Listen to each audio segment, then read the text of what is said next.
Hello class 10th। आज हम एक नए चैप्टर की तरफ पढ़ेंगे। उस चैप्टर का नाम है pair of linear equation in two variable. Hindi में इसको कहते हैं दो चर वाले रैखिक समीकरण युग्म। अब इसमें हम लोग पढ़ेंगे कि सबसे पहले पढ़ेंगे कि रैखिक समीकरण क्या होता है। रैखिक समीकरण उस समीकरण को कहते हैं जिसमें वेरिएबल का मैक्सिमम जो पावर होगा वो 1 होगा। चलिए इसको एग्जांपल से क्लियर करते हैं। देखिए 2x plus 2 is equal to 0, यह एक प्रकार का रैखिक समीकरण है। क्यों रैखिक समीकरण कहेंगे? क्योंकि यहाँ जो वेरिएबल है x है और इसके ऊपर जो पावर है वो कितना है 1 है, इसलिए इसको हम क्या कहेंगे? रैखिक समीकरण कहेंगे, लीनियर इक्वेशन कहेंगे। दूसरा एग्जांपल से बात करेंगे 4/7 y to the power 1 plus 6 is equal to 0, यह भी एक प्रकार का क्या है? लीनियर इक्वेशन है। क्यों? क्योंकि यहाँ जो आप देख रहे हैं ये जो वेरिएबल है जिसको हम कहते हैं चर, और यहाँ इसका जो पावर है वो 1 है। तो रैखिक समीकरण उस समीकरण को कहते हैं जिसमें वेरिएबल का मैक्सिमम जो पावर होगा वो 1 होना चाहिए। अगर वेरिएबल का पावर 1 से ज्यादा है, 1 से बड़ा है, तो वो रैखिक समीकरण नहीं होगा। वो क्या हो जाएगा? वो रैखिक समीकरण हो ही नहीं सकता है। तीसरा एग्जांपल से हम क्या करेंगे? बात करेंगे। एक है p के पावर 2 प्लस p माइनस 6। यहां देखेंगे ये वेरिएबल है, इसके ऊपर जो पावर है वो कितना है? 2 है, यानी कि 1 से बड़ा है, तो ये एक प्रकार का रैखिक समीकरण नहीं होगा। चौथा एग्जांपल की बात करेंगे x y प्लस 6। ये क्या लिखा हुआ है? यहाँ क्या है? यहाँ पे पावर कितना है वेरिएबल का? 1। यहाँ y है वेरिएबल, इसके ऊपर जो पावर है वो कितना है? वो भी 1 है। लेकिन बात यहाँ ये देख सकते हैं, पावर तो 1 है, लेकिन मल्टीप्लाई के केस में अगर दोनों वेरिएबल क्या है कि मल्टीप्लाई हो रहा है, तो इसलिए ये रैखिक समीकरण नहीं कहलाएगा। अब हम एक और एग्जांपल से बात को प्रूव करेंगे आगे। यहाँ पे मान लीजिए √x प्लस 2। यहाँ देख लीजिए, अगर वेरिएबल यहाँ पे क्या है? वेरिएबल रूट में है, तो वेरिएबल रूट में हो गया, तो ये भी क्या हो गया? रैखिक समीकरण नहीं है। तो अभी हमने क्या बताया कि अगर आपका जो वेरिएबल है उसका जो पावर 1 से बड़ा है तो वो रैखिक समीकरण लीनियर इक्वेशन नहीं होगा। दूसरा हमने क्या बताया कि वेरिएबल अगर मल्टीप्लाई कर रहा है तो भी क्या होगा? वो रैखिक समीकरण यानी कि लीनियर इक्वेशन नहीं होगा। तीसरा example 1/x plus 2 is equal to 7, यह भी एक प्रकार का रैखिक समीकरण लीनियर इक्वेशन नहीं है। हम इसको क्या करेंगे? चेंज करेंगे, बनाएंगे रैखिक समीकरण के फॉर्म में, बट अभी यह रैखिक समीकरण नहीं है। क्यों नहीं है? क्योंकि यहाँ पे देख रहे हैं कि वेरिएबल जो है इसका कहाँ है? डिनोमिनेटर में है, हर में है, नीचे है, इसलिए यह भी एक प्रकार का रैखिक समीकरण नहीं होगा। अब हम करेंगे कि रैखिक समीकरण के बारे में। सबसे पहले हमने क्या बताया कि रैखिक समीकरण वह समीकरण होता है जिसमें वेरिएबल का मैक्सिमम पावर 1 होना चाहिए, न तो 1 से बड़ा होना चाहिए और न ही 1 से कम होना चाहिए, यानी कि छोटा होना चाहिए। अब हम क्या करेंगे? यहाँ पे कुछ इसमें चैप्टर में लिखा हुआ है कि pair of linear equation. Pair मतलब क्या होता है? दो समीकरण को हम क्या कहेंगे? पेयर कहेंगे। दो समीकरण को क्या कहेंगे? पेयर कहेंगे। और उसमें क्या होना चाहिए? 2 वेरिएबल होना चाहिए। 2 समीकरण, उसमें 2 वेरिएबल, उस सेट को हम लोग क्या कहेंगे? Pair of linear equation in 2 variable, मतलब 2 चर वाले रैखिक समीकरण युग्म। चलिए देखते हैं यहाँ पे 4x प्लस 2y बराबर 9, यहाँ 2x माइनस 4y बराबर 5।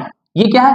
एक समीकरण ये है हमारा, एक समीकरण ये है, पहला इक्वेशन। दूसरा इक्वेशन, यहाँ वेरिएबल कौन है? 1 है। यहाँ वेरिएबल कौन है? यहाँ वेरिएबल कौन है? x है। यहाँ वेरिएबल कौन है? y है। इसका पावर कितना है? 1 है। इसका पावर कितना है? 1 है। इसका मतलब पहला समीकरण जो है ये रैखिक समीकरण है। दूसरा यहाँ पे क्या लिखा हुआ है? यहाँ वेरिएबल कौन है? x है। यहाँ वेरिएबल कौन है? y है। और इसका पावर कितना है? 1 है। इसका पावर कितना है? 1 है। इसका मतलब दूसरा समीकरण भी लीनियर इक्वेशन है। अब सवाल उठता है कि ये पेयर है। क्यों पेयर है? क्योंकि यहाँ पे दोनों समीकरण दिया हुआ है और दोनों समीकरण क्या है कि लीनियर इक्वेशन है, इसलिए क्या एक प्रकार का पेयर है। अब हम क्या करेंगे? इसका फॉर्म पढ़ेंगे। किसका फॉर्म पढ़ेंगे? Linear equation. Linear equation into variable, pair of linear equation into variable, यानी कि 2 चर वाले रैखिक समीकरण युग्मों का रूप कैसा होता है, उसका फॉर्म पढ़ेंगे। रूप देखेंगे, ये क्या होता है? a1x plus b1y plus c1 is equal to 0। दूसरा समीकरण a2x plus b2y plus c2 is equal to 0। ये क्या है? ये इसका फॉर्म होता है, ये इसका क्या है? रूप होता है। किसका? ये चैप्टर का नाम क्या है? 2 चर वाले रैखिक समीकरण युग्म जो है उसका फॉर्म यही होता है। अभी ध्यान देने वाला बात यह है कि a और जो b1 है या b है या c है, ये सब जो क्या है एक प्रकार का रियल नंबर होगा, वास्तविक संख्या होगा। दूसरा हमने क्या बताया? x और y जो है ये क्या है? वेरिएबल है, यानी कि क्या है, ये चर होना चाहिए। और तीसरा जो हर हाल में याद होना चाहिए कि ए और बी कभी भी जीरो नहीं होना चाहिए, ए और बी कभी भी जीरो नहीं होना चाहिए। ये तीनों टर्म कंडीशन याद होना चाहिए। ए और बी और सी क्या होना चाहिए, एक रियल नंबर होना चाहिए, वास्तविक संख्या होना चाहिए। एक्स और वाई क्या होना चाहिए, वेरिएबल है यहाँ पे। और ए और बी कभी भी जीरो के बराबर या जीरो नहीं होना चाहिए। ठीक है, अब हम लोग क्या करेंगे, इसका कुछ चार्ट देखते हैं।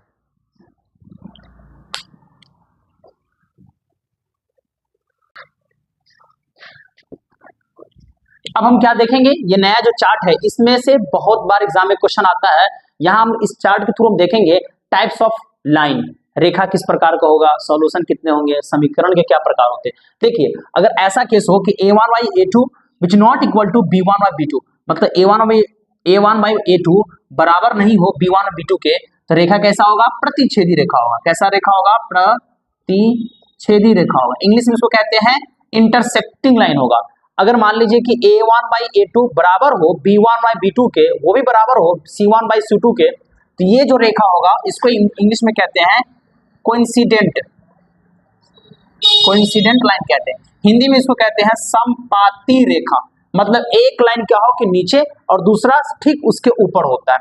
इसमें क्या होता है कि अगर a1 बाई a2 बराबर हो b1 बाई b2 के, बट c1 बाई c2 के बराबर न हो, तो वहां क्या होता है, उस लाइन को हम लोग कहेंगे, वहां लाइन जो होगा वो कैसा लाइन होगा, पैरेलल लाइन होगा। मतलब कहते हैं समानांतर रेखा कहते हैं, समानांतर रेखा।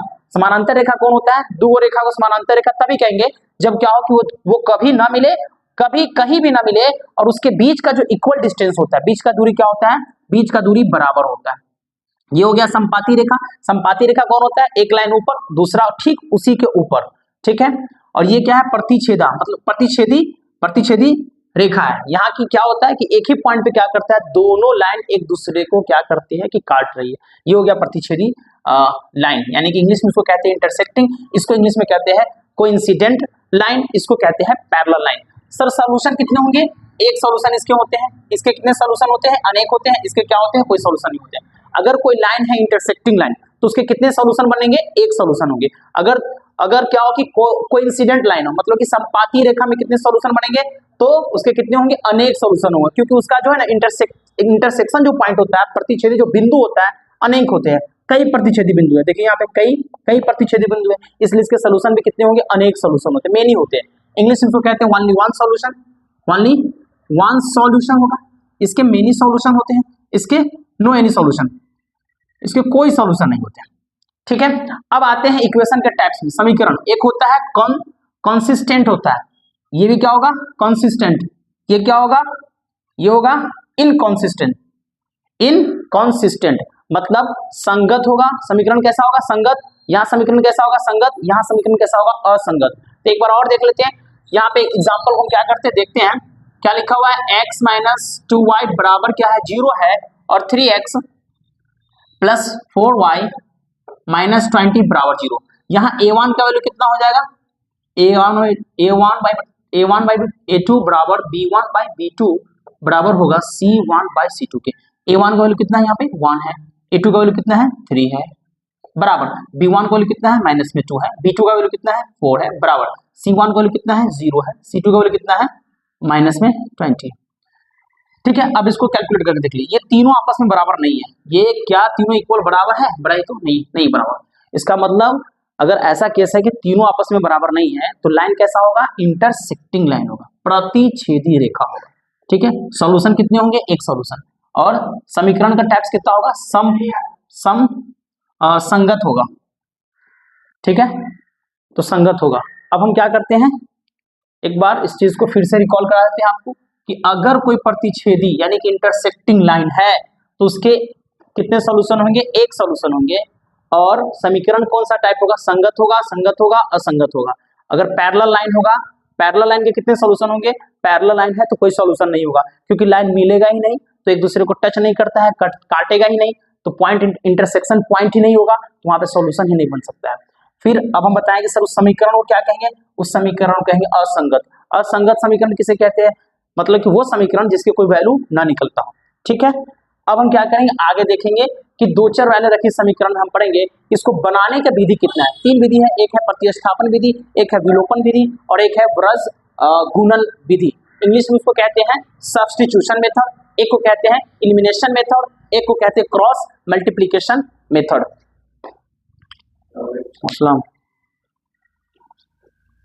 क्या नहीं आ रहा था। तो अब हम देखेंगे नया टॉपिक में कि प्रतिस्थापन विधि से कोई दो चर रैखिक समीकरण को कैसे बनाया जाता है। यहाँ हम एग्जांपल लिए हैं x प्लस वाई बराबर 16 है और दूसरा एक पहला समीकरण हो गया, दूसरा समीकरण है x माइनस वाई बराबर 4 है। इसमें हम क्या करेंगे, प्रतिस्थापन विधि में क्या होता है कि आप किसी एक समीकरण से क्या करो, उसमें से कोई एक वेरिएबल, कोई एक चर का क्या करो कि मान निकालो और दूसरे समीकरण में क्या होता है डालना पड़ता है। अब हम क्या करते हैं, यहाँ लिखते हैं समीकरण 1 से, समीकरण 1 क्या है हमारा, x प्लस वाई बराबर 16 है, 16 है, तो x बराबर क्या होगा 16 माइनस वाई हो जाएगा, 16 यहीं पर आ जाएगा, प्लस वाई इधर चला जाएगा तो क्या हो जाएगा माइनस वाई हो जाएगा। अब इस वैल्यू को हम क्या करेंगे, समीकरण दूसरा में डाल देंगे। किस में डालेंगे, समीकरण दूसरा में। समीकरण दूसरा क्या है, x माइनस वाई बराबर में 4 है, x का मान कितना डलाएगा 16 माइनस वाई, माइनस में y बराबर में 4 हो गया। तो अब इसको हम क्या करेंगे, लिखेंगे, अगर हम इसको करेंगे 16 माइनस वाई माइनस में 2y बराबर में 4। इस स्टेप को हम क्या करेंगे, आगे यहाँ पे लिखेंगे 16 माइनस 2y बराबर 4। अब हम लिखेंगे माइनस 2y अपनी जगह पर रह जाएगा, 4 यहीं पर रहेगा, प्लस 16 को उठा के लाएंगे तो माइनस 16 हो जाएगा। तो अब हम क्या करेंगे, माइनस में 2y बराबर कितना हो जाएगा, प्लस नंबर निगेटिव नंबर दोनों क्या करो घटा दो, आ जाएगा माइनस 12, माइनस से माइनस कैंसिल हो जाएगा तो 2y बराबर हो जाएगा 12 और y का वैल्यू हो जाएगा 12 को भाग लगाओ 2 से यानी कि 6 आएगा। y का वैल्यू कितना हो गया 6। अब हम क्या करेंगे, समीकरण 1 या समीकरण 2 में y का वैल्यू डाल देंगे 6। चलिए तो हम क्या करते हैं, यहाँ लिखते हैं समीकरण दूसरा में। समीकरण दूसरा क्या है हमारा, x माइनस वाई बराबर 4। आप किसी भी समीकरण में वैल्यू का मान डाल सकते हैं। x माइनस वाई बराबर क्या है 4 है, y का वैल्यू कितना है 6, तो लिखेंगे x माइनस 6 बराबर 4। x बराबर 4 अपनी जगह पर माइनस 6 को उठा के लाएंगे तो प्लस 6 हो जाएगा, x का वैल्यू निकल जाएगा 10 बन गया। यानी कि ये जो मेथड है इसका नाम है सब्स्टिट्यूशनल मेथड, यानी कि प्रतिस्थापन विधि में क्या होता है, कोई समीकरण 1 या समीकरण 2 में आप क्या करो, एक वैल्यू निकाल कर दूसरे में डाल देना। हमने क्या किया, पहला समीकरण में से x का मान निकाला और दूसरा समीकरण x माइनस वाई में क्या किया, उसको डाल दिया। किसका वैल्यू डाला है, x का। किस में डाला है, समीकरण 2 में। तो हमको क्या मिला है, y का वैल्यू निकल गया। y का वैल्यू कितना निकला 6। उसको हमने क्या किया, समीकरण दूसरा में डाला है। किसको डाला है, y का वैल्यू को। तब हमको क्या निकला है, x का वैल्यू निकला है 10। अब हम देखेंगे दूसरा एग्जांपल, रोक दिए। प्रतिस्थापन विधि का पहला क्वेश्चन देखा। अब हम क्या करेंगे, प्रतिस्थापन विधि से दूसरा क्वेश्चन एक ले रहे हैं। यहाँ लिखा हुआ है x/3 प्लस y/2 बराबर 10, ये पहला समीकरण है। दूसरा लिखा हुआ है 4x माइनस y बराबर 5, दूसरा समीकरण है। हम क्या करेंगे, पहले लिखेंगे समीकरण 1, इसको देखिएगा x/3 प्लस y/2 बराबर 10। अब इसको हम क्या करेंगे, बटा बटा जोड़ा करेंगे, 2 से इसको गुणा करो 2x, इसको गुणा करेंगे 6 प्लस 3 से इसको गुणा करेंगे 3y, नीचे फिर 2 से गुणा करेंगे 6 बराबर हो गया 10। यहाँ देखिए ये बन गया लाइक फ्रैक्शन। लाइक फ्रैक्शन मतलब क्या होता है, जिसका डिनोमिनेटर क्या होता है, सेम होता है। अब हम क्या करेंगे, जोड़ देंगे 2x प्लस 3y बटा में 6 बराबर में 10। इसी स्टेप को हम यहाँ लिखेंगे, यहाँ क्या लिखाएगा 2x प्लस 3y बाई 6 बराबर 10। क्रॉस मल्टीप्लिकेशन करेंगे, 1 से किसी चीज को गुणा करेंगे तो कितना होगा, 1 ही होगा, तो आ जाएगा 2x प्लस 3y बराबर 60 हो गया। अब हम क्या करेंगे, यहां आप देख सकते हैं समीकरण, अब हम लिखेंगे समीकरण 2 से। समीकरण 2 उतारेंगे 4x माइनस वाई बराबर 5। तो अब हम क्या करेंगे, 4x बराबर क्या लिख सकते हैं 5 plus Y, 5 plus Y. x का वैल्यू यहां से निकालेंगे तो क्या हो जाएगा 5 प्लस वाई बाई 4 हो गया। ये हमारा निकल गया x का वैल्यू कितना निकला 5 प्लस वाई बट्टा में 4 है। अब हम क्या करेंगे, समीकरण ये जो हम बनाया नया समीकरण, समीकरण तीसरा में हम क्या करेंगे, इसको डाल देंगे। हमारा समीकरण तीसरा क्या है, समीकरण तीसरा है 2x प्लस 3y बराबर 60। x की जगह कितना डालना है, चलिए 2 की जगह 2 और x की जगह रहेगा 5 प्लस वाई बाई में 4 प्लस 3y बराबर 60। अब हम क्या करेंगे, इसको सॉल्व करेंगे। देखिएगा 2 से 5 में गुणा करेंगे 10, 2 से y में गुणा करेंगे 2y, नीचे में हो जाएगा 4 प्लस में 3y बटा में 1 बराबर में 60/1। अब इसी स्टेप को हम नीचे लिखेंगे। यहाँ क्या बन गया यहां आ गया 10 plus 2y, 10 plus 2y by 4 plus 3y by 1 बराबर में 60। अब इसको फिर हम बनाएंगे बटा पर जोड़ बनाएंगे। इसको कैसे बनेगा देखिएगा, 1 से क्या करेंगे, अब हम क्या करेंगे 10 plus 2y by 4 plus 3y by 1 बराबर 60 बाई 1। अब इसको बनाएंगे तो क्या होगा, 1 से गुना करेंगे तो 10 प्लस 2y, 1 को 4 से गुना करेंगे तो 4 प्लस 4 को 3 से गुना करेंगे 12y, नीचे में फिर 4 बराबर में हो जाएगा 60 बाई 1। ये बन गया लाइक फ्रैक्शन। अब इसको हम क्या करेंगे, सॉल्व करेंगे। क्या लिखाएगा, 10 प्लस 2y और 12y 14y हो जाएगा, नीचे में हो जाएगा 4 बराबर में 60, अब बाई में 1। अब इसको फिर क्रॉस मल्टीप्लिकेशन करेंगे तो 10 प्लस 14y बाई में हो जाएगा 6 चौका 24, कितना हो जाएगा 240। अब हम लिखेंगे 14y बराबर 240 माइनस 10, तो 14y बराबर 250, तो y का वैल्यू कितना हो जाएगा, सॉरी 250 नहीं 230 होगा, घटाएंगे तो कितना हो जाएगा 230। अब हम क्या करेंगे, 230 को भाग लगाएंगे 14 से, 2 से काट दीजिए, इसको 2 से काटेंगे तो 115 आएगा, इसको काटेंगे तो 7। y का वैल्यू कितना निकल गया, y का वैल्यू हमको निकल गया 115 बट्टा में 7। ठीक है, अब हम क्या करते हैं, यहाँ पे जगह नहीं, हम उसको क्या करेंगे, यहाँ पे कहीं पे इरेज करके लिखेंगे। चलिए यहाँ पे बनाते हैं। तो अभी आपने देखा y का वैल्यू कितना निकल गया, y का वैल्यू निकल गया 115 बट्टा 7। चलिए अब हम डालेंगे समीकरण, किसमें डालेंगे, समीकरण दूसरा में डालते हैं। समीकरण दूसरा हमारा क्या है, 4x माइनस वाई बराबर में 5, 4x माइनस वाई का वैल्यू कितना निकला हुआ है 115, तो 115 बट्टा में 7 बराबर में 5, इसको कैलकुलेट करेंगे, गुना करेंगे तो कितना हो जाएगा 28x माइनस 115, अब बट्टा में हो जाएगा 7 बराबर हो जाएगा 5। अब क्या करेंगे 28x माइनस 115 बराबर में 35, 28x माइनस 115 बराबर 35। अब हम क्या करेंगे, माइनस 115 इधर ले जाएंगे तो यहाँ हो जाएगा 28x बराबर 35 पहले से है और 115 इधर आ जाएगा, तो कितना हो जाएगा 28x बराबर हो जाएगा 115 35 जुड़ेगा तो 150 आएगा, और x बराबर कितना होगा 150 को भाग लगाएंगे 28 से, तो इसको 2 से काटेंगे तो 75 और 28 को 2 से काटेंगे तो कितना होगा 14 और 28, तो x का वैल्यू कितना निकल गया 75 बट्टा 14 और y का वैल्यू कितना निकलेगा 115 बट्टा 7।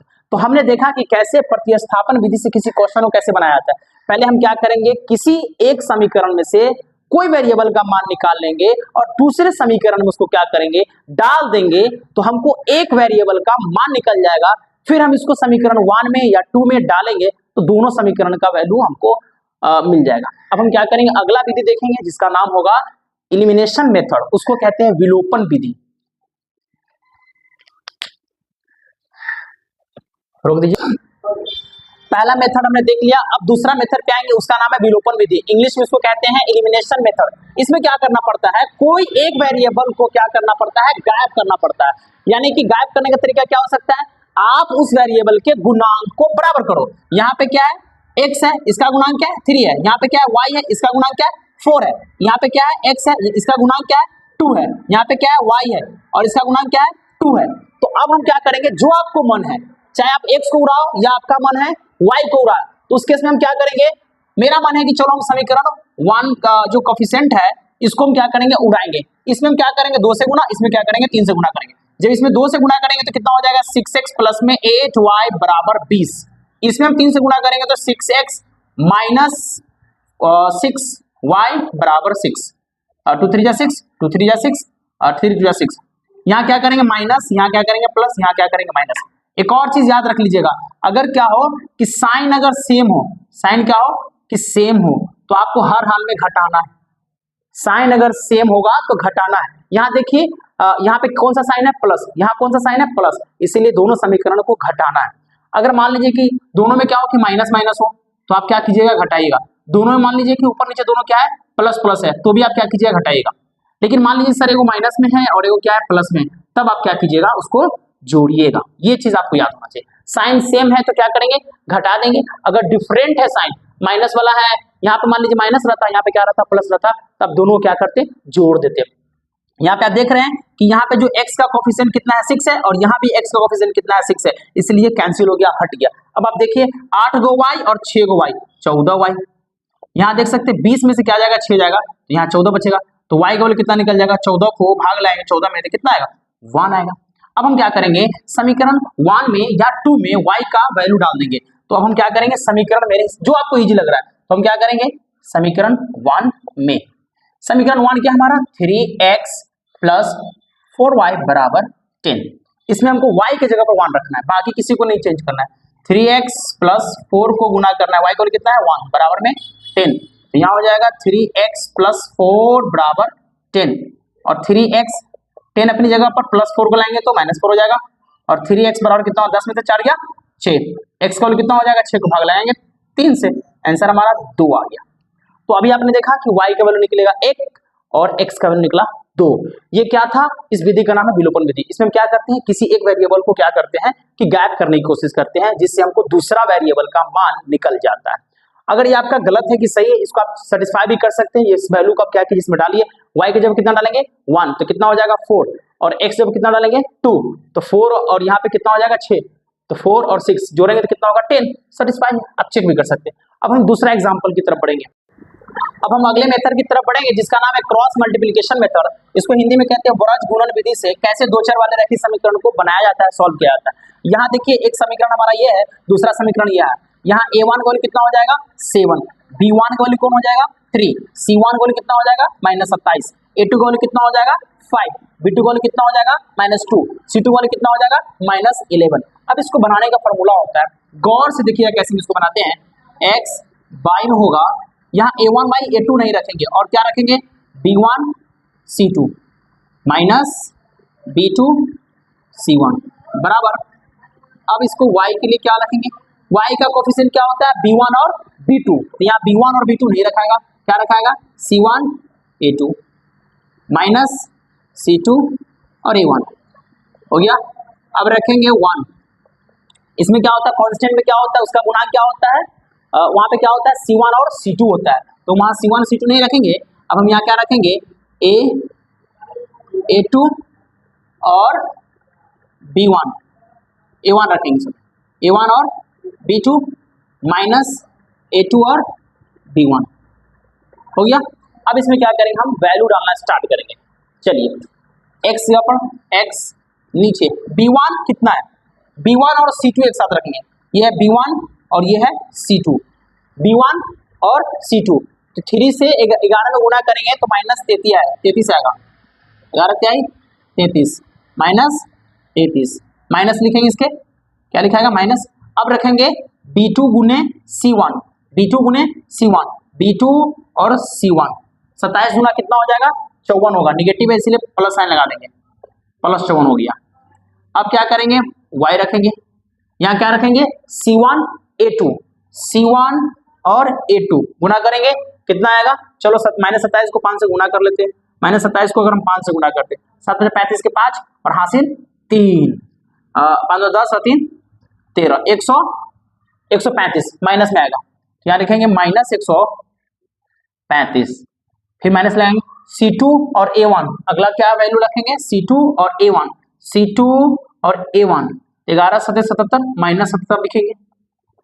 चलिए अब रखेंगे 1 अपनी जगह पर, अब इसका वैल्यू निकालिए a1 b2 7 को -2 से गुना करेंगे -14 होगा, लिखेंगे -14 माइनस a2 b1 ये है a2 और ये है b1, a2 और b1, चलिए इसको गुना करेंगे तो 15 आएगा, प्लस 15 आएगा, लिखेंगे 15।